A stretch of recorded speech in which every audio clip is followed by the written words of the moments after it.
The United States is growing weaker, and we are far behind other nations in terms of our cash and gold reserves. But there is an explanation for this, and that explanation is what we will explore.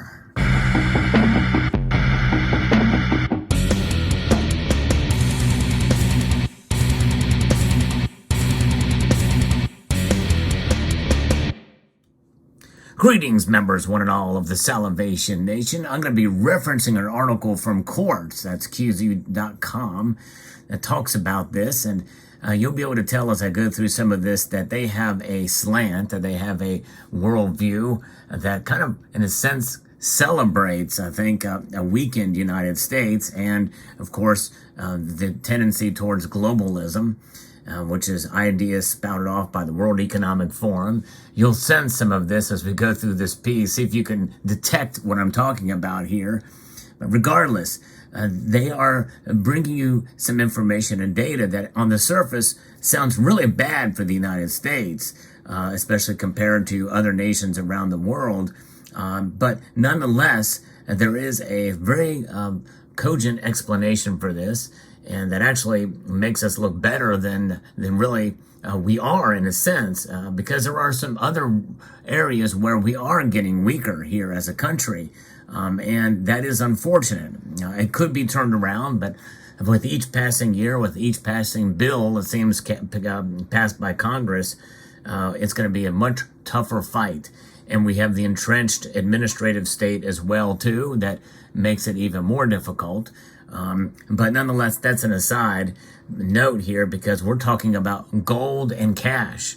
And so let's get into this piece, and I'll explain some of the information here as we go through it. The richer the country, the bigger the safety net when a crisis strikes. But other countries are left behind. So we're going to take a look at this from two different angles. The largest amount of cash and gold reserves and the smallest amount of cash and gold reserves. And the data that has been published by the IMF and the World Bank does not distinguish between gold and cash. Now, I think there's an agenda behind that as well, too, because they really don't want to draw that much attention to this very, very beautiful metal that you see on your screen before you hear. No, they want to focus on the cash, on the fiat currencies where there are no constraints. In fact, with each passing year in data, with all of these notes that are being printed and just many, many more are being digitized, and many more nations are moving more towards digital currencies, centralized digital currencies. In other words, central bank digital currencies are all the rage these days, according to the globalists. It's what they really want. As the world undergoes varying crises, climate disasters, there's our first hint, COVID-19 pandemic, there's another hint, supply chain and banking turbulence, countries with fewer resources have relied on their foreign reserves to keep their economies afloat. By the way, they don't mention here anything about gold yet. In 2020, during the COVID-19 pandemic, governments from Belize to Zambia dipped into their cash and gold reserves, with Turkey using up half of its reserves. But see, the thing is Turkey's been adding a whole lot more gold, so what they've been letting go of is probably their cash reserves. Governments of countries with more reserves have a bigger safety net when crisis strikes. And then on the surface, that's exactly right. You want that safety net. But how do you define what that safety net is? Well, we'll get into it here. But let's talk about some of these nations that are doing well in this area. And they tend to be nations that are already financially well off, such as Japan, Switzerland, and the United States. But China has the most cash and gold reserves of any country in the world, with $3.43 trillion worth in the reserves, according to data from the World Bank and the IMF. And they actually show a chart here, but there's really no need to put that on the screen because I can just tell you that China is far ahead of all these other nations in terms of their cash and gold reserves. But there is an explanation for that and why Japan is second, Switzerland is third. And you know why Switzerland being third? They are the truly kind of independent country, and they're neutral, right? They're known for being neutral. And they also are a big banking hub as well, too. So and they also have the largest per capita gold in any nation around the world. Switzerland has the highest per ounce per capita gold holdings, which is kind of interesting and fascinating. So they have $1.1 trillion worth, with Japan at $1.41 trillion worth. So China is far ahead by more than double of what Japan has at $3.43 trillion. Where does the United States fall next? They are fourth.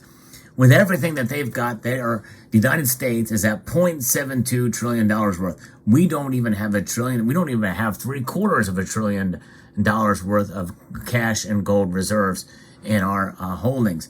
And the thing is based off of what gold is priced per ounce, and this is taking into account the 8,000 tons of gold that we have in our stockpiles in New York and in Fort Knox. But there's many, even in this community, who really don't think we have that gold. In fact, some of you in the comment section below will say, yeah, we don't got the gold. We don't have it. It's just not there. And you probably would be willing to bet a pretty good amount of your own personal savings, or even your life. You may bet that we don't have it. I differ with you. I think we do have it all. But nonetheless, that's a debate for another time. But notwithstanding, this is what this includes. They do not delineate between cash and gold here.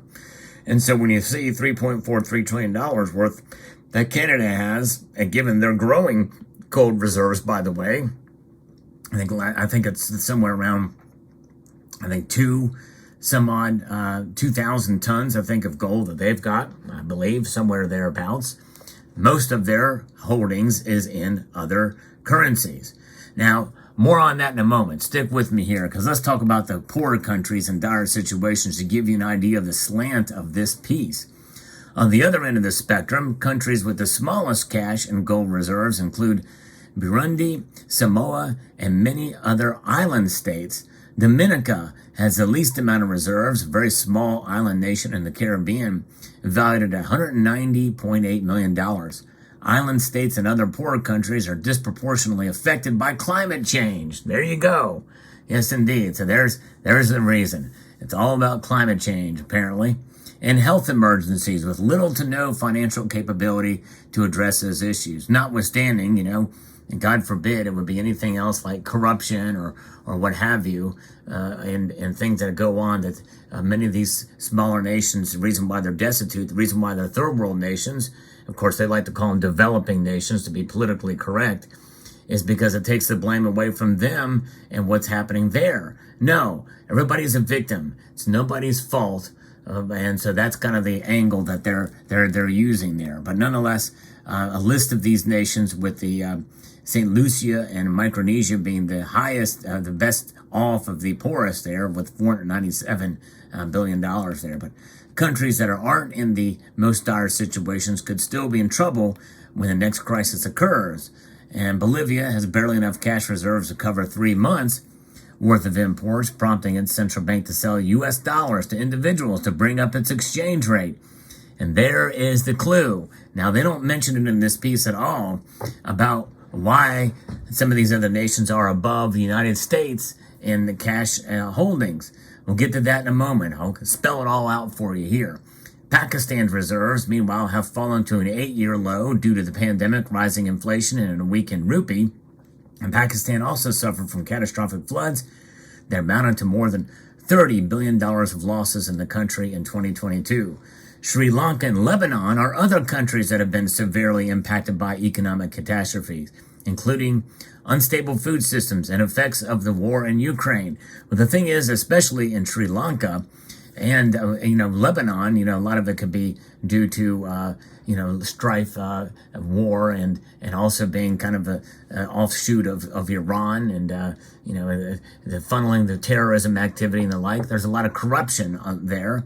Corruption is ignored in this piece, of course. And Sri Lanka, what do we know about Sri Lanka, folks?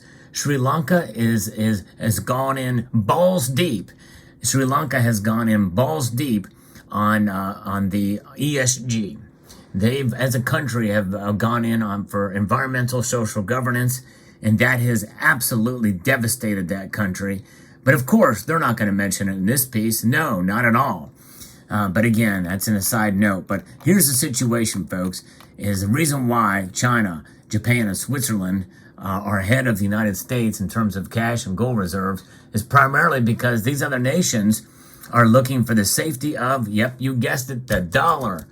The dollar is king. Cash is king. In fact, like it or not, folks, and, this is a precious metals channel. I believe in gold, especially over the long course of time. Gold will outlast all of the fiat currencies. This is why it's on top here to show you. But right now, make no mistake, even in the age of the talk of de-dollarization, it ain't here yet. Cash is still king, and it is above gold. And this is why these other nations like China are holding it. Now, keep in mind, and again, this is the nuanced discussion here, China's got a lot of dollars here, folks, and they got a lot of U.S. debt. And so what's going to happen when all those dollars come flooding back to the United States? They are trying to de-dollarize. Many of these nations are, but it ain't that easy. That's right. They've got a lot invested in the United States.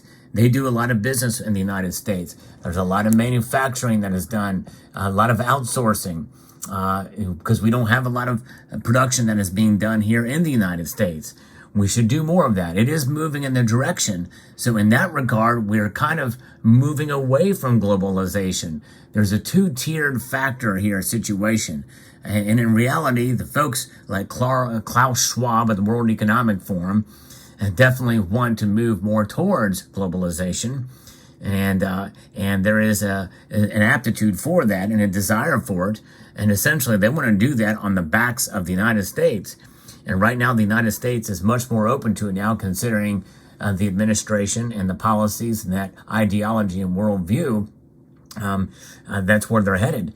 So the dollar, though, is still, it's not going to be very easy to topple. And then people aren't just going to be able just to abandon the dollar full face. Now, we do hear talk. I've seen people talk about, like, for instance, Saudi Arabia wanted to use a renminbi to trade for oil. Could that happen? Is it actually happening? I think there's a move towards it much more now than ever before.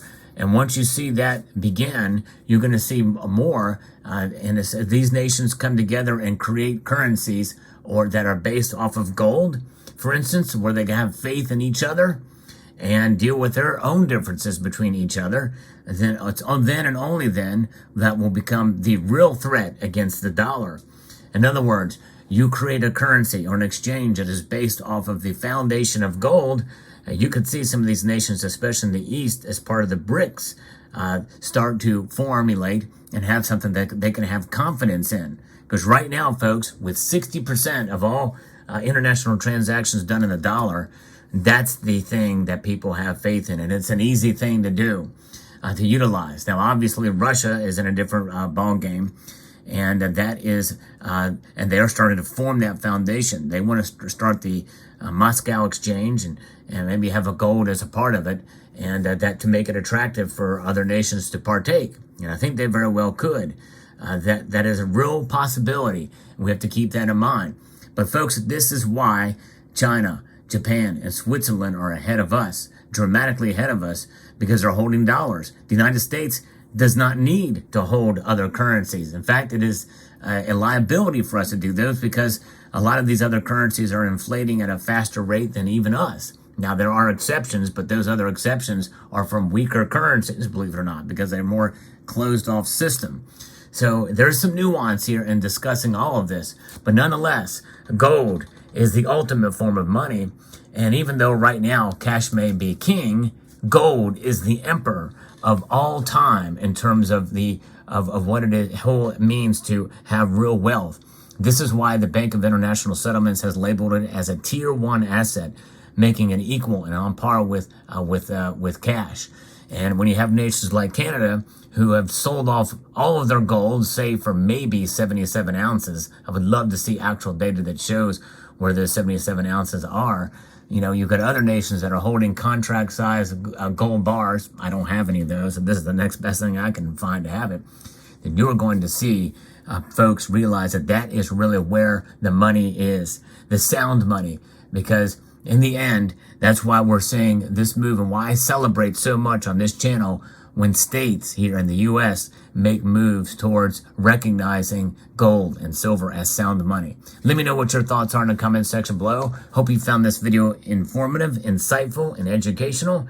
I'd like to extend a multitude of gratitude to all of you for taking the time to watch. And I want to encourage you to please rate this video. Please press that thumbs up button.